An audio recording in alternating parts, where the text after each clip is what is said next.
I realized that if we won, we'd be playing a national championship on one of the biggest stages that I might ever get, and so that would be the right opportunity to change the verse. And so we were blessed to win that game. In 6 weeks, the next 6 weeks leading up to the national championship, I was agonizing and really contemplating what verse I was going to go with, and God kept bringing it to my heart and my head, John 3:16, because it's the essence of our Christianity. It's the essence of our hope. For God so loved the world, he gave his only begotten Son, that whosoever believes in him will not perish but have everlasting life. It's what gives us hope as Christians. So honestly, after that, I didn't even really think about it. I just went out there and tried to win the championship game. We were blessed to win, and 2 days later I was at Ballyhoo Restaurant in Gainesville, Florida with me, my mom, my dad, my aunt, and Coach Meyer. And probably some of you have been to Ballyhoo. So I was just sitting there eating a grouper, and Coach Meyer gets a call, and he's like, all right, bye. And I was like, who is that? He said, that was Steve McLean. Here's our PR guy at Florida.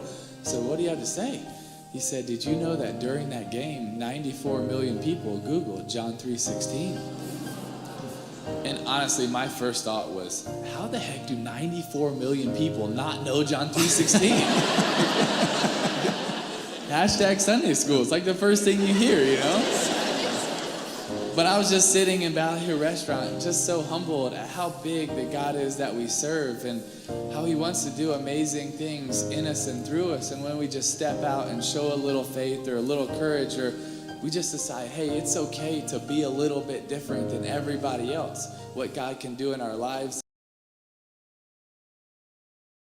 Wow, that really inspired me, because it is so rare to see someone with such a giant platform use it to unashamedly point people to God.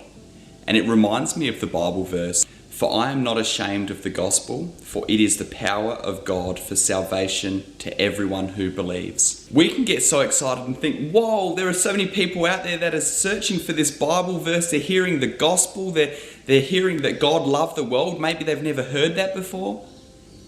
But then we can stop and look at ourselves and be so tempted to discouragement and think, well, I can't reach millions and millions of people. Compared to that, am I really having any impact at all? But you see, friends, that's not the question to be asking. The question is, am I using the opportunities that I do have right now, today, faithfully?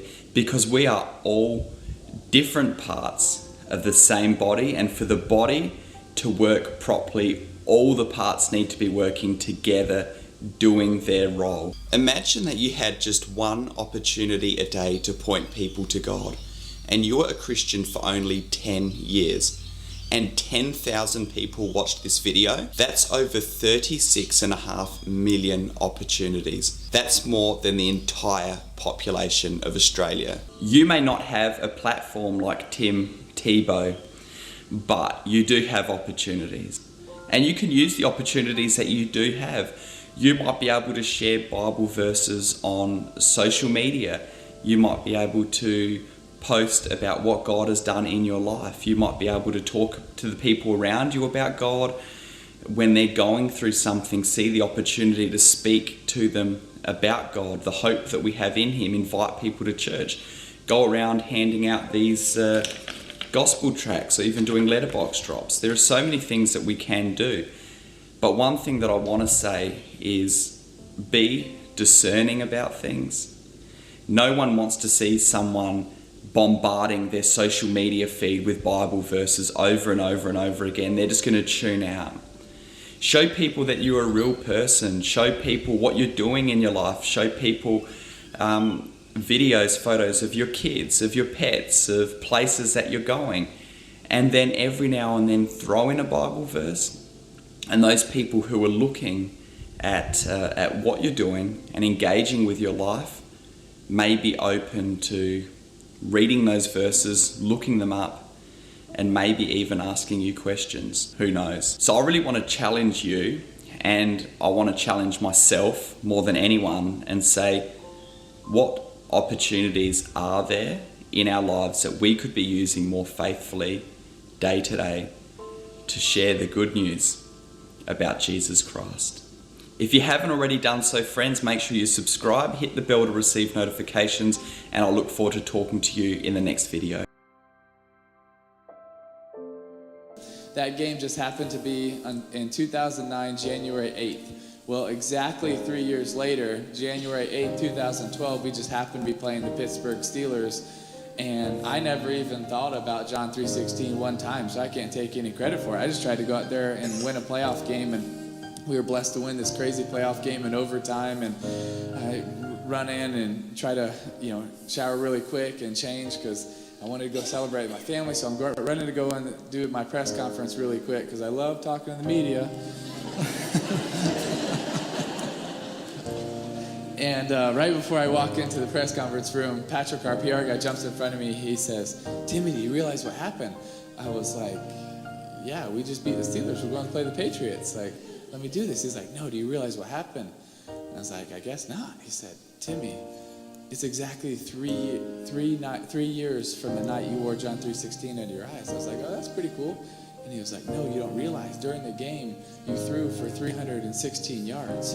Your yards per completion were 31.6. Your yards per rush were 3.16. The ratings for the night were 31.6, and the time of possession was 31.06. And during the game, 90 million people Googled John 3:16, and it's the number one trending thing on every platform."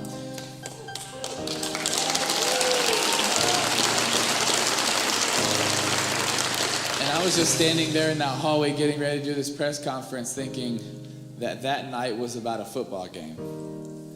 And it really wasn't, because the God that we serve is such a big God. And standing in that hallway, I knew that it was something so much more. Because the God that we serve is a God of miracles, as we're going to hear today. And it's a God that does pretty amazing things in us and through us. And I think we just have to be willing to step out and say, "Here you go, God. I'm going to give you my fish and my loaves of bread," and watch what he does with it. But the God we serve can do pretty awesome, amazing things. If you feel led to partner with this ministry, there are links in the description below. Please consider subscribing to this channel. Thank you so much for watching, and God bless you.